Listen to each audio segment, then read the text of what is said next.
So, y'all, as I was perusing through social media yesterday, I ended up seeing this little post right here from Candy Burris. And I actually saw it on a Housewives reality fan page, but I can't remember which one it was. I didn't save it, but when I saw the quote, I was like, this is interesting. And it is kind of timely.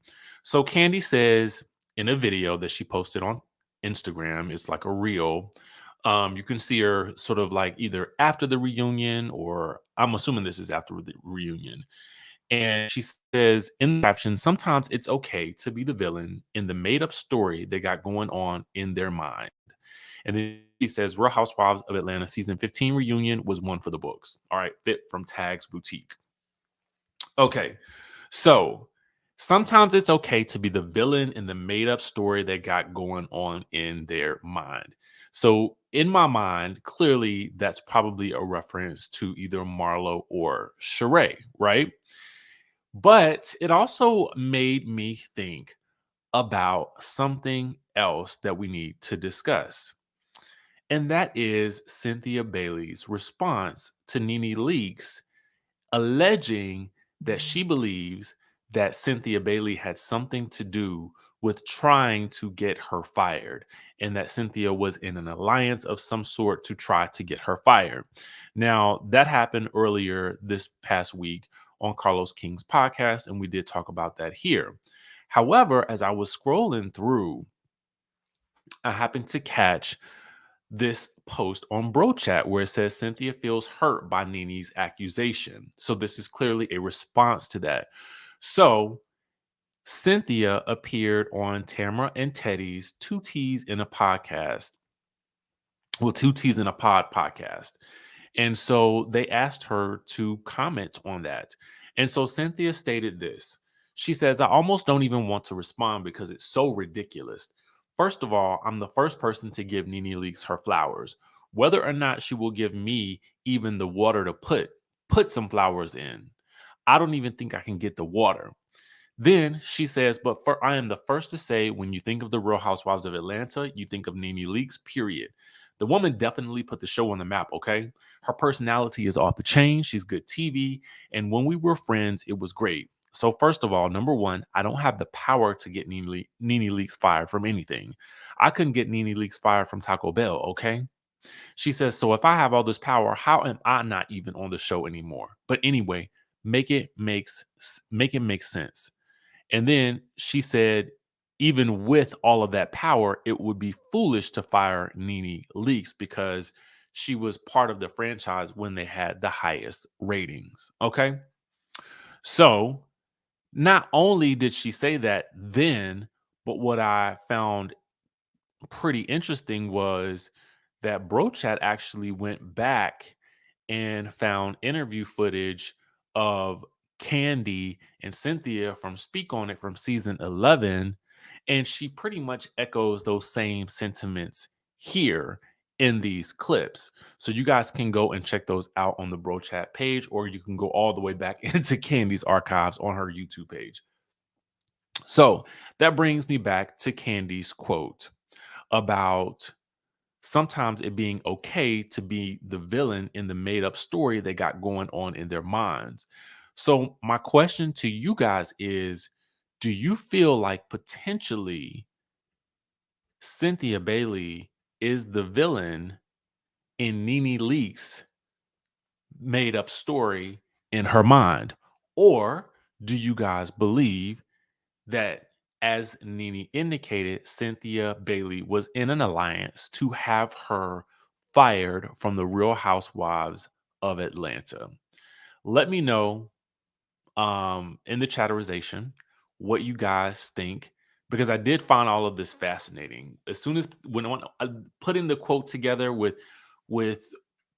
Cynthia's response then and now, sort of put things into perspective for me to really ask the question. So let me know what you guys think in the comment section down below. Now, for those of you guys that do not want to be spoiled, I'm going to give you the option to click off the video now or to continue watching and just watch my lips move.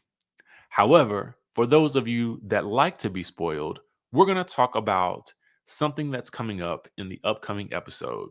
Now, to be quite fair, I did tell you guys that I actually appreciated last week's episode when we did not know as much. So that's why I am making sure to give you guys this spoiler alert warning. Okay. Um, we're going to be talking about an upcoming scene, and I kind of want to get those of you guys who are interested in spoilers. I want to get your thoughts and opinions about it because number one, Bravo puts out the previews. And so our good friends in the media, like the Bravo Shade Room, they will basically just repost what Bravo has put out there. You know, for some people, this gets people talking and excited about the episode. For some people, this spoils the episode. For some people like me, it gives us a greater deep dive into the episode before the episode even airs. So that's kind of a good thing, kind of a bad thing. I will see whether or not it affects my enjoyment of the show when it comes on Sunday night. But for right now, let's talk about it. So, in this sneak peek, now the title here says Kenya calls Courtney Pinocchio for being Marlo's puppet. But let me break it down to you what's happening in this scene. In this scene right here, you're going to see the ladies arguing at what seems to be like maybe the last night in Portugal. And I guess they had just left the sound bath and now they are in a full on argument. Now, we don't really know what the argument is. We pick up with Sheree announcing how disappointed she is in the ladies having just come from the peaceful sound bath, and now everyone is freaking arguing again. And she runs off in tears. Now, it's interesting because it was giving me the and scene vibes that Candy had attributed to Drew. But that's just me. Let me know if you felt like that too watching this, because it kind of gave fake tears, but whatever. So the genesis of the argument seems to be whether or not there is an issue between Monyetta filming the argument between Candy and Drew and Marlo filming the argument between Candy and Drew. Because as Candy stated in her speak on it from last week, the ladies were given the okay to film from their cell phones, while the camera crew had went down in case they wanted to capture anything that may have happened after cameras went down because the ladies were all still together. And I think Candy said after about an hour or so, she felt like they had stopped filming, and so she felt like they were in a safe space to have that conversation. However, the cameras kept filming, i.e., Monyetta and Marlo. The difference, as Monyetta will state in this scenario, is that Marlo is going to send this video to Latoya, which is going to prompt Drew to call Latoya and to bring her into the argumentation. I can't remember if they showed that last week or if that's the preview for this week. What I do know is allegedly Latoya denies ever saying anything about Drew and her kissing, or maybe she admits to lying. I'm not really sure. Let me put the alleged badge up here. But what I do know is this causes some dissension amongst the ladies who recall what happened because they saw it with their own eyes, allegedly. And then now you have the two people involved saying something different. Anyway, the question that I have to ask you guys, and the question that's put on the table, because you see Drew trying to warn Courtney because Courtney doesn't see a big difference in Marlo recording and Monyetta recording, but it seems like Marlo, I guess, is getting the heat from Drew and maybe Kenya.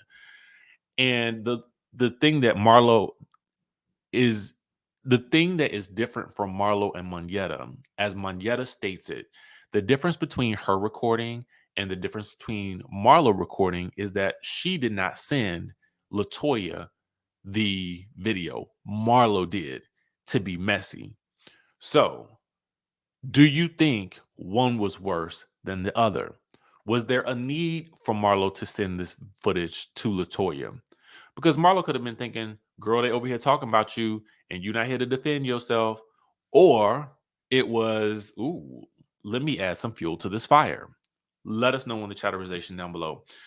I know that a lot of you guys feel like, regardless, this is a redundant situation. And it kind of is to a certain degree because I mean, when you think about it in the broader context, who really cares? And there's a part of me that also thinks Drew is, you know, wanting to deny this to protect her marriage.